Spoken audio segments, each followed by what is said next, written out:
జ్యోతిష్ శాస్త్రరీత్యా ద్వాదశ రాశుల్లో 5వ రాశి అయినటువంటి సింహరాశి మిత్రులారా, మీరు మకా నక్షత్రం 1, 2, 3, 4 పాదములు, పుబ్బా నక్షత్రం 1, 2, 3, 4 పాదములు, ఉత్తరా నక్షత్రం మొదటి పాదానికి జన్మించిన మీరు సింహరాశి వారిగా పరిగణించబడుతున్నారు. ఈ డిసెంబర్ నెల మీకు శుభాశుభ ఫలితాలు ఎలా ఉన్నాయంటే, బృహస్పతి 10వ ఇంట్లో ఉంటాడు, శని సప్తమ స్థితిలో ఉంటాడు, కేతు ద్వితీయ గృహంలో ఉంటాడు, కుజుడు 9వ ఇంటికి అధిపతిగా తిరోగమనంలో ఉంటాడు, చంద్రుడు 3వ మరియు 10వ ఇంట్లో ఉంటాడు, శుక్రుడు 7వ ఇంట్లో, కేతు 2వ ఇంట్లో. చాలా అద్భుతంగా ఉంటాడు. కెరియర్లో ఒడిదుడుకులు చాలా ఉంటాయండి ఈ నెల. సింహరాశి మిత్రులారా, ఈ నెల మీరు జాగ్రత్తగా ఉండాల్సిన పని. మిశ్రమమైనటువంటి ఫలితాలు. అద్భుతంగా ఉంటుంది, ఇబ్బందిగా ఉంటుంది, అద్భుతంగా ఉంటుంది, ఇబ్బందిగా ఉంటుంది.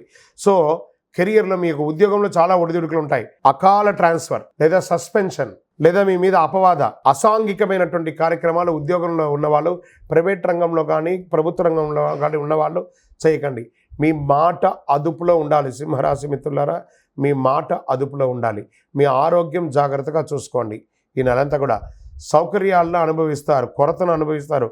ఏదో కంఫర్ట్ జోన్ నుంచి నేను దూరంగా వెళ్తున్నానేమో అని డిసెంబర్లో ఉంటుంది. కుటుంబ సమస్యలు కూడా కాస్త ఎదురవ్వచ్చు. ఈ నెల ఆశించిన ఫలితాలు పొందకపోవచ్చు. మీరు వ్యాపార హెచ్చుతగ్గులు చూస్తారు.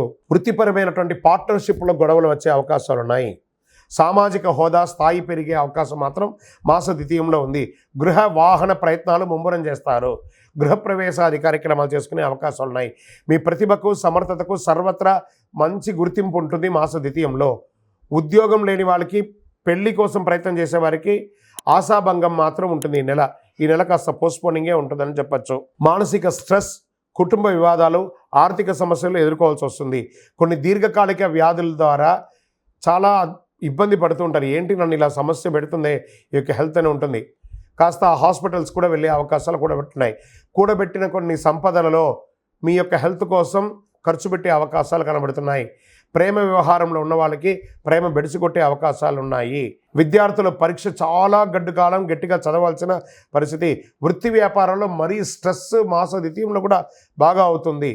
ఉద్యోగస్తులు మాస ద్వితీయంలో మీ తొందరపాటు వల్ల, బాగా గుర్తుపెట్టుకోండి, మీ తొందరపాటు వల్ల ఒక్కొక్కసారి చెప్పడానికి ఇబ్బందిగా ఉంది, మీ ఉద్యోగం కూడా పోయే అవకాశాలు ఉంటాయి. అందరికీ కాదు, ఇది చేసే తప్పు వల్ల జాగ్రత్త పడండి. రాజకీయ నాయకులకి ఇది గడ్డు కాలం. మీ యొక్క డాక్యుమెంటేషన్ దస్తావేజులంతా జాగ్రత్త. వ్యవసాయదారులకి మిశ్రమంగా ఉంది. మీడియా రంగం వారికి మిశ్రమం.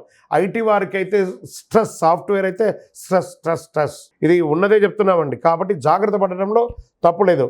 ఓకే, అనుకూలమైనటువంటి రోజులు ఏమైనా ఈ నెలలో ఉందా అంటే 3వ తారీఖున, 6వ తారీఖున, 11వ తారీఖున, 14వ తారీఖున బాగుంటుంది.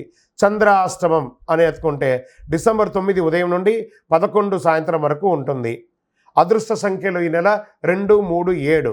పూజించవలసినటువంటి దైవం ఎవరు? దక్షిణామూర్తిని ప్రార్థన చేయండి. ఆ దక్షిణామూర్తికి గురవే సర్వలోకానాం విజయే భవరోగినాం నిధయే సర్వ విద్యానాం దక్షిణామూర్తి నమః. ఆ స్వామివారికి సాయంత్రం ప్రదోష కాలంలో పోయి మీ వయస్సు ఎంత ఉందో అన్ని దీపాలు వెలిగించండి.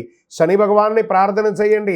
ఆంజనేయ స్వామి ఆరాధన తప్పక చెయ్యక తప్పదు. సింహరాశి వారు ఈ నెల ఆంజనేయ స్వామికి ఆకు పూజ చేయండి, లేదా ఒక కొబ్బరికాయ కొట్టండి. శుక్రవారాల్లో ఎవరైనా పేదవాళ్ళకి చక్కగా కొంచెం ఆకలికి కడుపు నిండా భోజనం పెట్టండి. మీ వల్ల అయినా ప్రతి ఒక్కళ్ళకి ఒక చిరు సహాయం చేయండి. మీ నోటిలో నుంచి, మీ ముఖం నుంచి చిరునవ్వును పోగొట్టుకోకండి. మీ యొక్క మాటలే ఒక్కొక్కసారి ఎదుటి వారికి ఇబ్బంది కలిగే అవకాశాలుగా ఉంటాయి. కాబట్టి సింహరాశి మిత్రులారా, చాలా జాగ్రత్తగా ఉండవలసినటువంటి సమయం. అతి శక్తివంతమైనటువంటి కరుంగాళి మాలను ధరించండి. మీ వయస్సు ఎంత ఉందో అన్ని దీపాలను మీ దేవాలయంలో వెలిగించండి. శరణమయ్యప్ప.